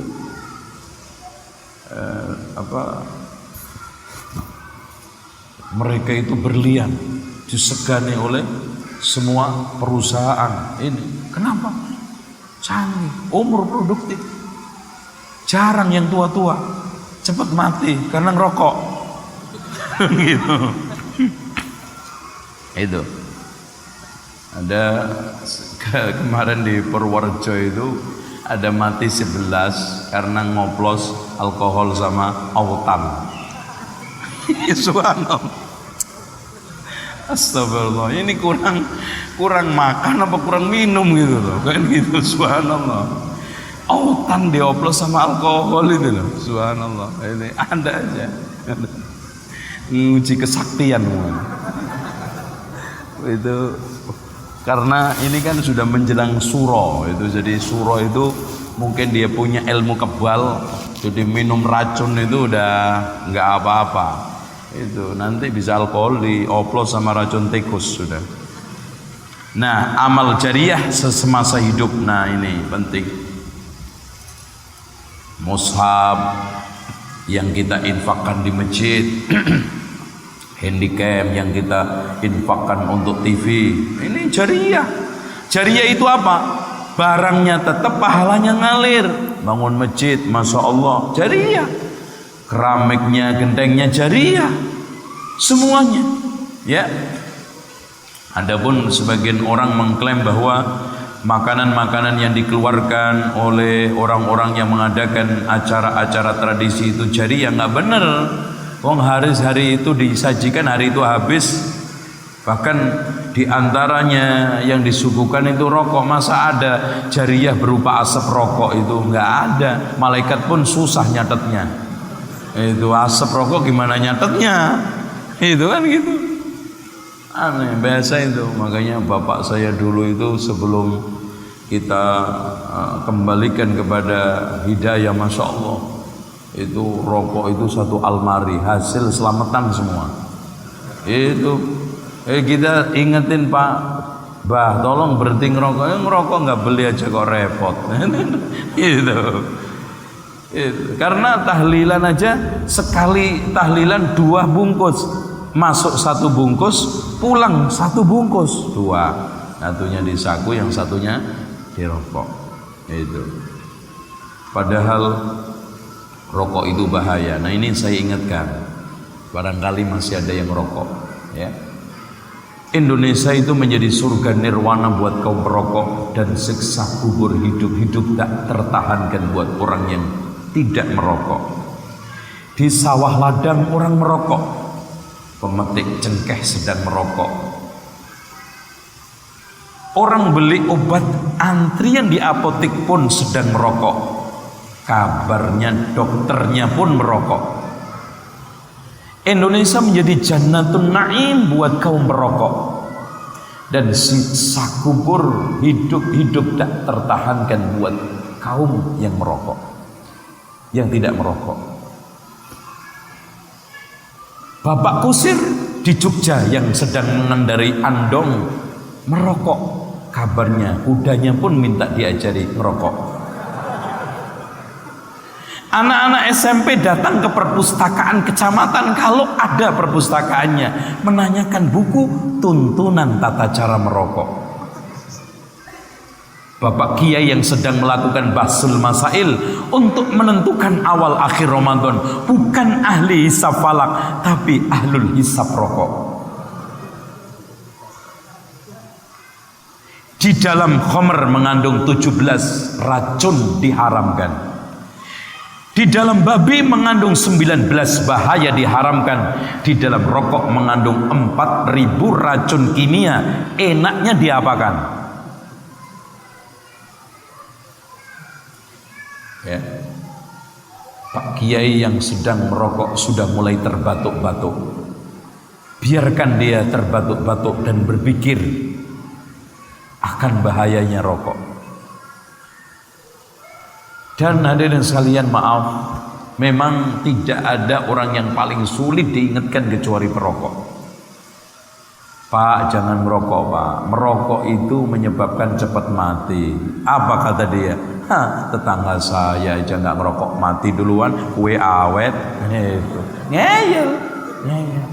Tapi gini, Pak, merokok itu bisa menyebabkan kanker paru-paru loh, Pak. Yang nggak ngerokok juga penyakitnya rupa-rupa. Itu yang ngerokok paru-paru, yang nggak ngerokok rupa-rupa. Ada yang naik angkot, supir angkot ngerokok, yang merokok berusaha untuk nasihatin, Pak, Bapak ngerokok udah berapa tahun? Ya sekitar 30 tahun lah. Dihitung sehari berapa? Ya sebungkus 2 bungkus. Rata-rata berarti 15.000 kali 30 tahun. Ditunjukkan nominalnya, Pak. Kalau Bapak nggak ngerokok sudah bisa beli angkot. Ini angkot milik sendiri? Ya enggak. Coba kalau Bapak nggak ngerokok, beli angkot, Pak. Dia balik tanya, Bapak ngerokok nggak? Ya enggak lah. Bapak punya mobil? Enggak, kasihan deh. Nggak punya ngerokok, nggak ngerokok, nggak punya mobil. Mendingan gue ngerokok, nggak punya mobil. Ngeyel. Astagfirullahaladzim. Tapi gini, Pak, merokok itu bahaya, menyebabkan kemiskinan. Pak, saya ini masalah ngerokok miskin, nggak ngerokok miskin, ini repot Pak. Terus gimana? Yang ngerokok aja sekalian. Ngeyel. Pernah saya ceramah seperti ini di khutbah Jumat, langsung habis sholat itu di serambi itu ngerokok. Kayaknya nggak terima penjelasan tentang rokok. Rokok, saya keluar ditiupin. Anjir. Makanya kalau majelis syuro, majelis suka rokok lagi ngumpul tuh, ya, sama temennya tiup-tiupan. Kadang-kadang asapnya nyangkut di di rambut. Yang lucu kadang-kadang asapnya dibentuk bunder. Astagfirullah. Itu majelis syuro, majelis suka rokok, ya. Termasuk ashabul udud, ya. Apalagi kalau sudah yang lucu itu Pak, semua orang kalau mau masuk ke WC pasti menjauhkan barang masuk mulut. Antum pernah dengar, Masya Allah Mas, saya makan tengkleng enak banget di WC itu? Nggak ada. Kenapa rokok jadi nikmat di WC? Kenapa? Ada apa? Kalau nggak satu spesies nggak mungkin. Itu sama-sama keluar dari pabrik anyar langsung expired, itu kan. Yang ini keluar anyar langsung busuk, yang satunya langsung beracun. Ini kok bisa tuh di dalam WC itu lama banget klepus sampai nggak keluar itikaf tuh di dalam, kan gitu. Subhanallah. Coba bayangkan kalau seandainya ngerokok, umur ngerokoknya 40 tahun, satu batangnya 9 cm kali 10 hampir ini lebih 1 meter. Makan api tiap hari 1 meter kali 40 tahun, itu insya Allah disambung Jogja sampai Panarukan itu. Makan api Bang. Coba kalau puntungnya dikumpulin selama 40 tahun, itu truk nggak muat itu Pak. Subhanallah, dibakar sekaligus. Itu pabrik cat kalah itu. Kok masih juga dibenarkan? Nah, makanya ini hanya masukan, ini hanya nasihat. Soal pakai nggak pakai susah sendiri, itu saya nggak mau ikut-ikutan. Karena pada akhirnya yang menikmati itulah yang membawa merasakan resikonya apapun, termasuk tadi itu. Oke. Hadirin sekalian, sekarang jam berapa ini ya? Oh, udah. Oke, kalau begitu saya ingin sampaikan cepat saja. Amalan yang merugikan mayit, pertama meratapi kematian, ya. Jangan sampai, nah ini diantaranya hadis maknanya al-mayyit yu'adzab fi qabri bimaniha alaihi. Mayit itu disiksa karena diratapin. Maksudnya ketika dia hidup berwasiat untuk diratapi, atau seperti yang penjelasan Syekh Albani di dalam kitabnya Al-Janaiz, dia itu sudah tahu kanan kiri lingkungannya itu terbiasa meratap, dia tidak wasiat untuk tidak meratapinya. Ini juga disiksa. Ini penjelasan para ulama untuk menggabungkan firman Allah wala taziru waziratun wizra ukhra dengan hadis tersebut. Tentang hadis-hadis bahaya niyaha, di situ sudah ada. Kita boleh bersedih, boleh menangis sambil kita mengucapkan inna lillahi wa inna ilaihi raji'un. Allahumma ajirni fi musibati wa akhlif li khairan minha, tapi tidak boleh meratap, menyobek-nyobek pakaian, menggundul rambut, teriak-teriak, gulung-gulung, atau tidak menunjukkan ketidakterimaan. Ini semuanya hukumnya adalah haramun. Bahkan nanti dibangkitkan dalam keadaan meletakkan tangannya di atas kepala sambil mengatakan celaka saya, dikasih pakaian dari tir dan jilbab laknat dari Allah Subhanahu wa taala. Kedua, upacara duka. Wah, di Jawa Tengah ini banyak. Bahkan kadang-kadang Masya Allah sebelum diantarkan kuburan itu kayak pelantikan lurah. Semuanya sambutan. RT, RW, lurah, tokoh agama. Itu kayak apa? Pelantikan.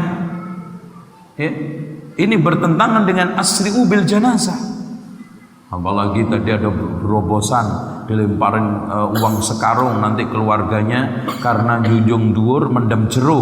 Akhirnya apa? Semua berobos di bawah apa itu? Keranda mayit.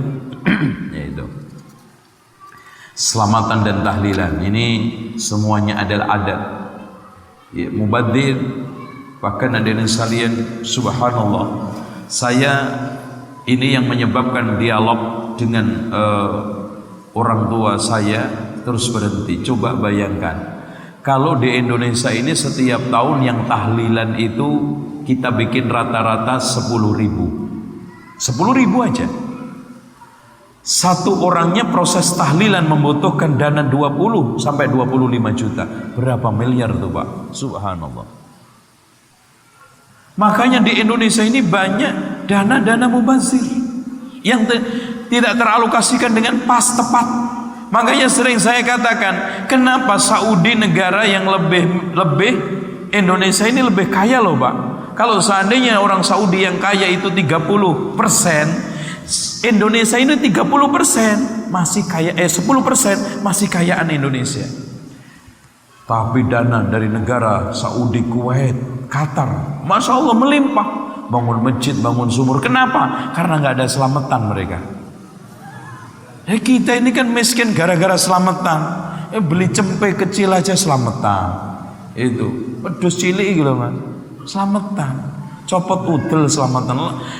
Punya anak itu dari mulai selapan, mitoni, coplot udel, ini selamatan sampai 5 kali. Ini apa nggak miskin tuh? Rumah itu dari mulai bongkar rancek-rancek, ngatap, masukin, selamatan lagi. Udah gitu keliru ngadepnya, konsultasi ke dukun, akhirnya diubah lagi. Masya Allah, selamatan lagi. Ya melarat noh. Ini sehingga dari sekalian, belum lagi yang kita hitung duit nganggur di atas kuburan Pak. Kalau di Indonesia ini ada kuburan yang dikecing, yang dibangun itu kita bikin 1 juta aja kuburan. Minimal kita bikin rata-rata 1 juta. Masya Allah. 1 triliun Pak. Jimut gak kena, digigit alot. Antum mau pakai apa? Di beberapa pekuburan Jakarta itu paling banter buat pacaran. Gak manfaat. Emang sekarang ini mayit mengambil manfaatnya. Bahwa kuburan itu bukan alam kubur. Kuburannya di mana, alam kuburnya di mana. Orang dimakan buaya juga punya alam kubur. Kadang-kadang orang memakai logika dan akal-akalannya perasaan yang tadi agama perasaan. Ngimpi ketemu mbahnya minta minum, udah langsung ke kuburannya disiram kembang setaman, padahal cuma setoples. Itu was, alhamdulillah Mas, mbahku adem apa, nyersep 1/2 meter aja nggak kena kok. Apalagi nyampe alam kubur, air apa gitu loh. Itu aneh. Apalagi kalau sudah nyekar bulan-bulan baik itu ya, Ramadan itu katanya, mau kemana Mbah? Ini jemput arwahnya si anu ini. Terus diapain? Pakai apa Mbah? Digendong. Gitu. Itu aneh. Penemuan akal. Mimpi ketemu maknya minta payung, dibikin bangunan. Nah, itu. Hanya itu. Akhirnya duit mubazir. Sementara pondok pesantren dakwah dan yang lainnya nggak kena. Bahkan kita lihat pondok dakwah dan yang lainnya, lagu kebangsaannya kan ya dana-dana. Iya, karena kekurangan dana. Nggak tahu kok ya kebetulan lagunya orang Islam gitu loh ini. Ya dana dana, ya dana, ya dana dana, ya dana, ya dana. Itu kan pondok pesantren kekurangan dana. Itu lagu kebangsaan, apalagi pondok pesantren ahli sunnah salah udah nyanyinya itu, ringtone-nya itu. Nah, keempat, khataman Al-Quran di pemakaman itu, Masya Allah, sampai 40 hari diriin tenda Pak. Ya Allah, Padahal di rumah itu nggak pernah khatam Quran, di kuburan jadi khatam, aneh. Padahal Rasulullah mengatakan, la taj'alu buyutakum maqabir, jangan jadikan rumahmu seperti kuburan. Nah kok kebalik, rumah jadi kuburan, kuburan jadi rame, kayak bahkan kayak masjid, kalah masjid Pak. Itu apalagi Masya Allah, yang mati itu orang kaya, berebut. Bahkan ada beberapa tempat itu menyiapkan paket-paket jasa kematian, ada paket eksekutif, ada paket ekonomis. Ya tergantung pilihnya, itu kan gitu. Yang paket eksekutif itu rata-rata 50 juta sampai 75 juta include. Di drop kiai ustadz nanti udah semetro mini sebes tahlilan doa udah Pak, insya Allah dijamin surga. Al-Fatihah udah. Nah, itu. Nah, yang lebih lucu lagi mengupah pembacaan Al-Quran. Hadirin sekalian, Rasul mengatakan iqra'ul Qur'ana wa la ta'kulu bihi. Bacalah Al-Quran, jangan makan dengan bacaan Al-Quran. Anehnya ini menjadi tradisi. Bahkan Quran itu dikirim-kirim kayak lagu. Ya, dikirim sono, kirim sini. Apalagi yang selanjutnya adalah mengirim surat Al-Fatihah. Nah ini Al-Fatihah. Kenapa enggak sekali-kali ila hadratin Nabil Mustafa Muhammadin sallallahu alaihi wasallam Al-Baqarah. Itu mantap nih. Wa ila hadrati Syekh Abdul Qadir Jailani An-Nisa. Itu kan gitu. Wa ila arwahi fulan wa fulan wa ila abaina wa ummahatina Ali Imran. Nggak ada, banter-banternya Al-Fatihah lagi. Itu kenapa? Imamnya aja kagak hafal, gimana ngirim. Kita nggak ngingkarin ada ikhtilaf di antara para ulama tentang masalah ihdaul qiraah ilal mayyit. Ada, tapi yang kita kritisin adalah kenapa hanya Al-Fatihah, kenapa hanya Yasin, dan caranya. Makanya kalau ada orang yang ngeyel, Pak, emang Allah bakal nyiksa saya gara-gara membaca Al-Fatihah? Oh enggak, tapi Allah bisa saja menyiksa kamu gara-gara menyelisih sunnah dalam membaca Al-Fatihah. Itu. Dan ini kenyataan. Dan kadang juga pokoknya Al-Fatihah itu sapu jagat. Di masjid infak kirim Al-Fatihah, infak dari fulan wa fulan 100.000 untuk pembangunan masjid kita, mari kita bersama-sama kirimkan surat Al-Fatihah. Itu ini 10.000, 15.000, 20.000 digabungin lengkap Al-Fatihah. Yang infak 5.000 Pak, kayaknya patungan deh Pak surganya nih. Bapak tadi berapa? 10, anak 15. Ini baru dikirim sekali Pak, kan gitu. Yang 50.000 makanya lain kali oto Mas 50.000 biar Fatihahnya lengkap. Itu menghadiahkan surat Al-Fatihah. Baik. Selanjutnya Yasinan ini sudah ini talqin di penguburan, mengukur mayit di masjid, dan mendirikan bangunan dan menulis di atas kuburan. Ini saya ingin tegaskan, Rasulullah melarang mengijing, mengapur, ya, membangun, menulis di atas kuburan. Termasuk hari lahir, kadang-kadang Masya Allah ada yang nulis nama fulan bin fulan, tanggal tempat lahir, masih kurang Pak, hobi tulis itu kan gitu. Iya, ini kayak orang yang sholat di depan Ka'bah, usolli fardhu dhuhri 4 raka'atin mustaqbil, ditegur sama orang awam, kurang Pak, tanggal, tahun, bulan, itu lengkapin Pak, malaikat biar akurat catatannya. Kan gitu. Yang jelas sholat di depan Ka'bah, yang namanya jam 12 zuhur lah, nggak mungkin asar, mustaqbilal kiblah, lo mau ngadep kemana lagi? Itu udah nggak usah ditegas-tegasin, pasti ke sono. Usolli fardhu dhuhri 4 rakaatin. Ya iyalah Pak, mana ada zuhur 5 gitu. Mustaqbilal kiblati adaan makmuman, ya di belakang makmum, mana mungkin imam. Ya, kalau belakang depan imam gak usah ngomong-ngomong, depan imam belakang makmum. Itu ya seperti ini juga. Wallahu a'lam bishawab. Demikian, mudah-mudahan manfaat. Kayaknya nggak usah ada tanya jawab. Itu ada. Oh, udah, jangan sulit-sulit dan jangan banyak-banyak.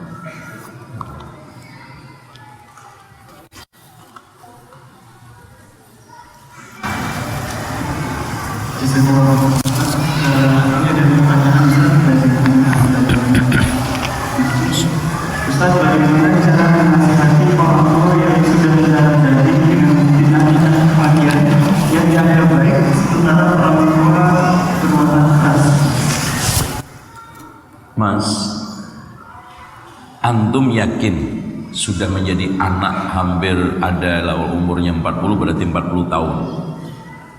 Kalau umurnya 25 berarti antum sudah kenal orang tua antum 25 tahun, ya kan? Kenal watak tabiat pasti. Disinilah antum mulai dialog. Awalnya saya yakin dengan terus kita pepet, kita serang, dialog, ada bekas di benaknya. Apalagi orang tua antum berpendidikan. Kita harus tahu celah itu. Tapi memang karakter itu menentukan. Ada karakter orang tua yang terbuka sama anak. Nah, ini gampangan. Ada dialog, ya kadang ada. Contoh aja pernah ini kasus. Orang tua saya minta uang, dikirimin uang untuk ziarah Wali Songo. Kuburan. Anak bilang, "Bah, lihat kuburan aja ngongkos-ngongkosin tuh belakang rumah banyak tuh kuburan, lototin aja deh setengah jam udah puas. Apa bedanya? Gratis lagi tuh sebelah itu kuburan di kampung. Ngapain jauh-jauh?" Itu iya juga ya katanya dia. Jadi karena kita terbuka, karena memang ada kedekatan seperti itu. Dan usahakan dialog antum menyesuaikan dunia orang tua antum. Jangan antum suruh menyesuaikan diri antum. Belum apa mengomongnya itu, Pak, ini sebetulnya di dalam pandangan ahli sunnah nggak sesuai dengan manhaj. Apa itu manhaj itu? Bingung. Orang tua antum manhaj itu apa? Ngomong itu jangan jelimet-jelimet. Jangan sekarang ini. Kalau antum kenal, ini sebetulnya tidak sesuai dengan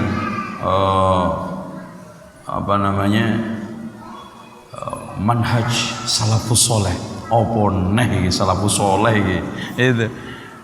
Antum ngomong sederhana aja. Saya biar kalau dialog masuk ke dunia dulu. Ya, pertanian, perdagangan, soal-soal di kampung kan biasanya pulang sekali-kali. Ini suasana kampung, kita tanya dulu beritanya, ada apa, cerita udah. Nah, dari situ mulai. Ini gara-gara banyak maksiat ini. Makanya panen gak ada yang jadi karena bid'ah semua. Nah, itu mulai kita ini. Jangan memaksakan juga. Wih bener Mas, isbal itu finar. Jangan langsung belum ada penjelasan kuatoke Pak diguntingi kabeh. Wah, akhirnya mau kondangan nggak nemu celono. Jangan tuh, pelan-pelan dulu ya. Itu buat emaknya disuruh pakai cadar padahal jarit aja belum lengkap, belum cocok. Ini pelan-pelan gitu loh. Terus kemudian anak aja Pak memberikan pengertian sampai selesai rokok itu hampir 7 tahun. 7 tahun. Ya dari mulai tahlilan ininya selamatannya itu udah saya petakan dulu. Kira-kira inti permasalahan di mana? Saya awali dengan rokok dulu karena rokok ini sumber bencana. Lo mati gara-gara rokok repot ini nanti. Akhirnya rokok kita serang dulu. Jelasin terus, kita bawa ke Jakarta. Di sini nggak boleh ngerokok di rumah. Kecut sebulan itu. Aduh, nggak boleh beli, nggak boleh ngerokok. Kita kasih makanan-makanan yang bikin hamba rokok. Itu kan gitu. Kita jelasin itu. Alhamdulillah pulang berhenti. Udah dari mulai selamatannya ini karena tokoh nyembelih kambing selamatan abah saya itu kan gitu. Terus kemudian nanti menyiapkan ini yang mimpin yang ini, masya Allah aneh kalau meninggal dunia dalam keadaan seperti ini. Padahal anak tahu ya ayyuhalladzina amanu qu anfusakum, kadang menangis ya. Alhamdulillah kena terakhir yang puncaknya adalah keluar dari tarekat ya, karena jadi khalifah ya. Alhamdulillah sampai akhirnya jangankan menjadi dianggap orang, jadi imam di musola kecil aja nggak boleh ya. Nggak apa-apa, kita hibur terus. Alhamdulillah pelan-pelan udah mulai paham lagi. Yang musuhin juga pasti nggak jauh-jauh ya. Kalau Rasulullah kan Abu Jahal, Abu Lahab itu ya, kita deketin. Alhamdulillah itu kita jelasin. Walaupun di sini ini ada orang aneh, semakin tua bukan semakin bagus karir ibadahnya, malah turun jadi syariat lagi. Karena menurut mereka syariat, torekot, hakikat, makrifat itu. Makanya mereka bagi zikir itu ada 5. Zikir syariat la ilaha illallah Muhammadur Rasulullah. Meningkat lagi zikir torekot la ilaha illallah, la ilaha illallah. Dan itu ada caranya. La ilaha illallah, la ilaha illallah, la ilaha illallah. Itu kesini ya. Lu sambil joget-joget itu kan gitu. Kadang sampai hilang suaranya pelan-pelan. Illallah, la illallah, la, dari la ilaha illallah, la illallah, la illallah, la. Ini. Nah, nanti meningkat lagi menjadi zikir hakikat Allah, Allah, Allah, Allah, Allah, Allah. Meningkat lagi menjadi zikir ma'rifat huwa, huwa, huwa, huwa, huwa. Meningkat lagi menjadi zikir ghaib. Meningkat lagi menjadi zikir ghaibul ghaib, hilang udah tanpa suara.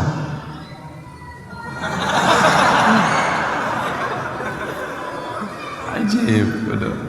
Makanya benar kata Imam Syafi'i ketika hijrah ke Mesir menemui kelompok ini kalau ada orang masuk ke kelompok ini pagi hari sebelum duhur sudah ahmak. Itu Allahu a'lam. Ada.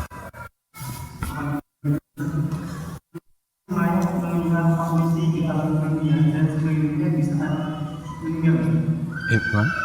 Benarkah si mayat bisa melihat kondisi di alam dunia dan sekelilingnya bisa meninggal? Alam kuburnya.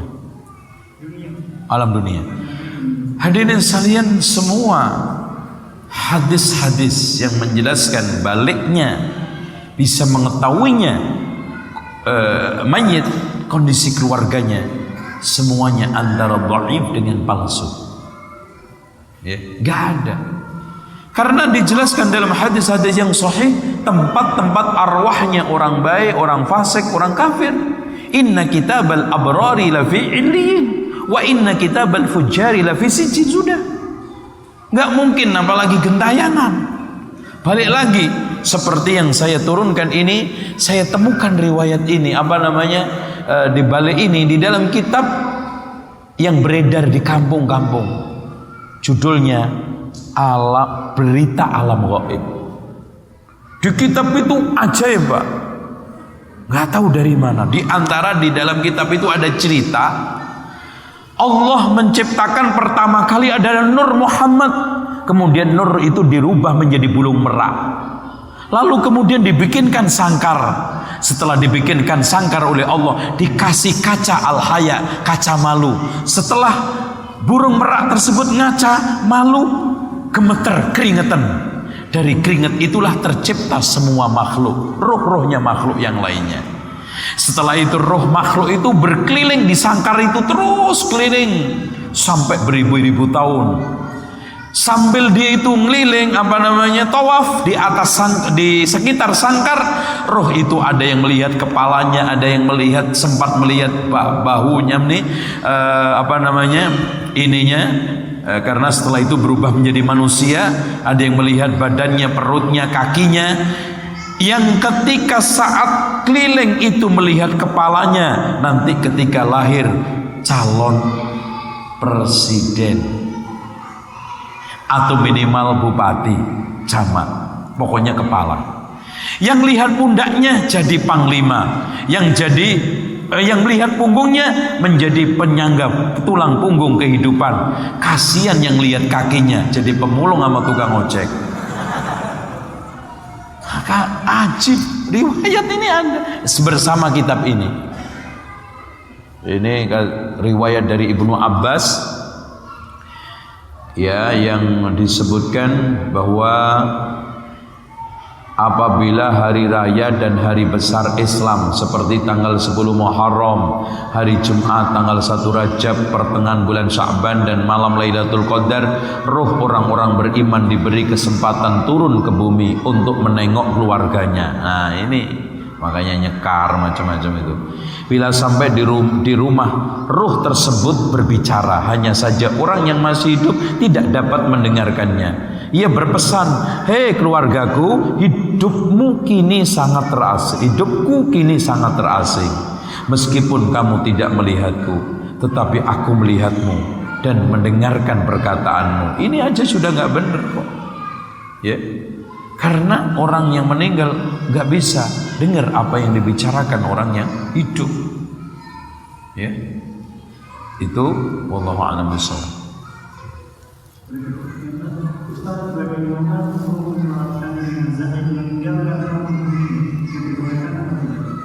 Kalau dia masih sholat maka boleh, tapi dianjurkan tokoh agama ulama tidak menyolatinya.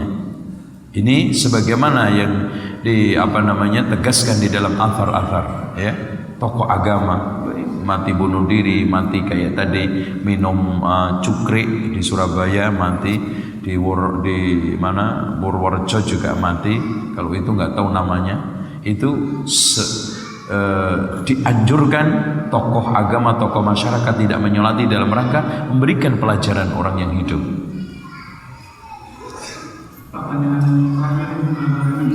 Ya.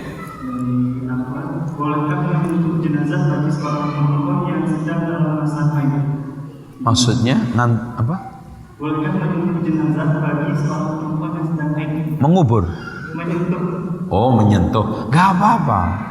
Orang yang haid itu nggak boleh cuman sholat sama apa? Tawaf, udah selesai. Berarti selain itu silakan. Ya, jadi nggak ada larangan. Itu semuanya kalau ada adalah hanya beberapa temuan-temuan akal-akalan sebagian orang atau mungkin tokoh, seperti kalau haji nyopot kaos kaki dikenakan kafarat 1 kaos kaki 5 rial, 2 10 rial, kudung 15 rial, kalau baju berapa 50 rial. Ini semua nggak benar. Nah, orang mau mandi masa nggak copot baju?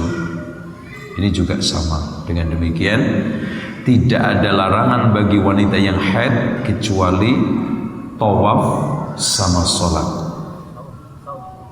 Ya, sama puasa, ya puasa, betul, puasa. Oleh karena itu di sini selain itu tafadhol silakan. Demikian hadirin sekalian, terakhir ya sudah. Mudah-mudahan apa yang saya sampaikan bermanfaat. Dan ini kajian sebetulnya kajian dia tambahan, artinya mampir gitu loh Pak ya. Jadi setengah serius gitu ya. Mudah-mudahan manfaat ya. Dan temanya juga mungkin antum sudah sering dengar, hanya sekedar mengingatkan.